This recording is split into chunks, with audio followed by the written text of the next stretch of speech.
bring in Ron Jaworski, the former Eagles quarterback, former ESPN NFL analyst, and all-around good guy. How's the arm, Jaws? Not as good as it used to be, Dan. I could probably play arena football now in the 50-yard field. That's about it. What's the furthest you could throw a football? 84 yards. In my prime, I could zing that thing 84 yards. In fact, I remember the day I did it. I was having a little contest with James Harris when we were quarterbacking with the Los Angeles Rams. Yeah. We played a Thanksgiving Day game in Detroit, and the day before that game, we had our practice there, and we were seeing who had the stronger arm. I barely outdistanced James Harris, but it was 84 yards. I think a lot of people are, at least I'm under the impression, Randall Cunningham had maybe the strongest arm in the NFL.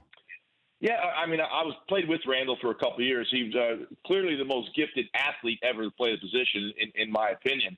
He had all the attributes you want from the quarterback position, but him and I never lined up and said, hey, who's got the stronger arm? And actually the strongest arm I ever witnessed that I saw was my wide receiver, Harold Carmichael. He could throw the ball 100 yards, believe it or not. It was 6'7", big, long arm, a big old hand, and he could throw it down the field. Wow. Harold Carmichael could throw it 100. Harold Carmichael. Oh, he was great. And I'm still trying to process this Andrew Luck situation here of, could it be something as simple as you just go home and your wife says, you don't have to do this. You're newly married, baby on the way. She's seen you go through this for the last 4 years, 5 years, 6 years. What am I missing here of just being able to walk away at that position at that age? Yeah, Dan, I don't think you're missing anything. I was fortunate enough to play in the NFL for 17 years, with 4 different teams in Philly, Los Angeles, Kansas City, and Miami. There were times I was thinking of quitting, and I've talked to a lot of other players about this since Andrew had decided to retire. And a lot of guys have that same feeling. And the feeling comes from not because the athletic ability, the competitive juices, we all have that, and that's why you play professional football. The body wears down.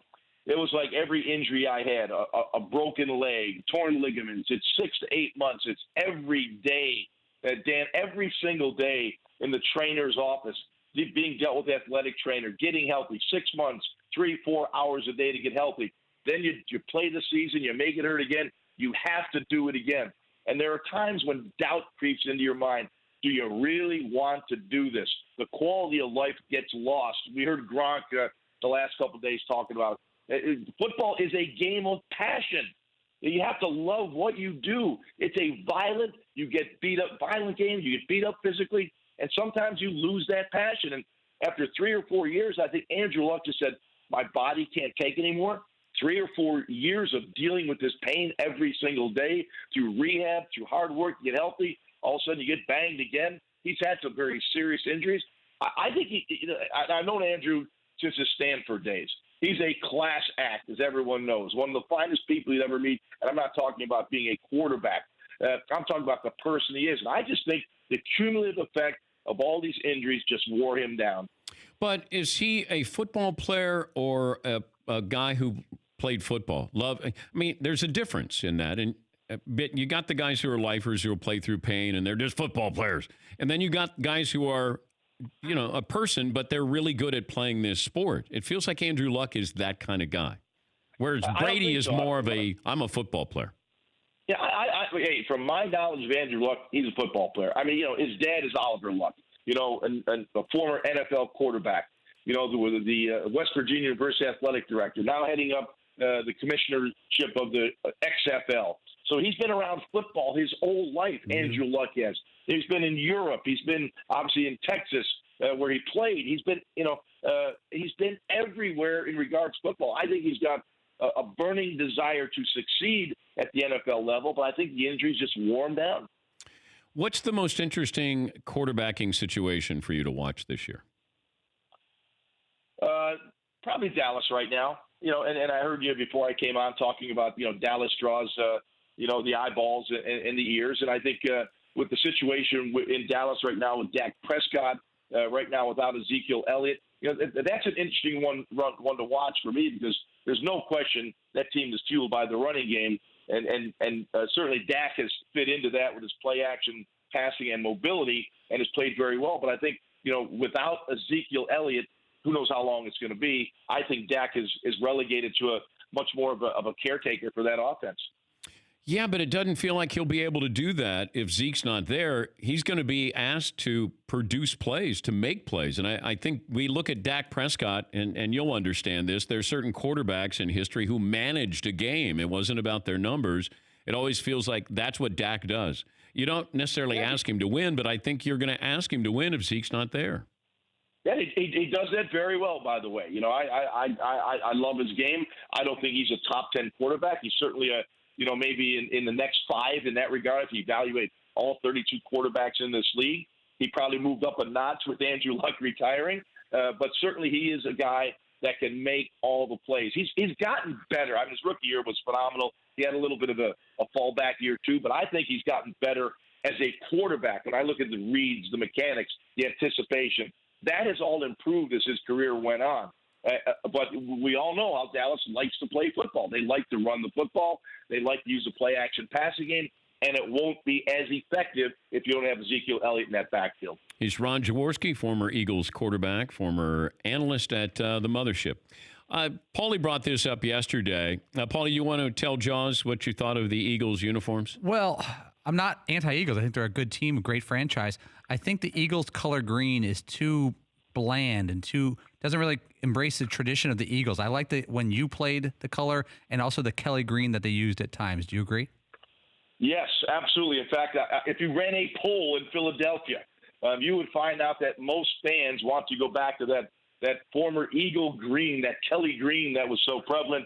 That's been changed a few times. I'm not sure how many hues of green there are, but I certainly did like the Kelly green, and I know the fans would love it. At least have a throwback game or the third uniform in that Kelly green jersey, and I'm all for that. Who do you expect the Eagles to play in the Super Bowl?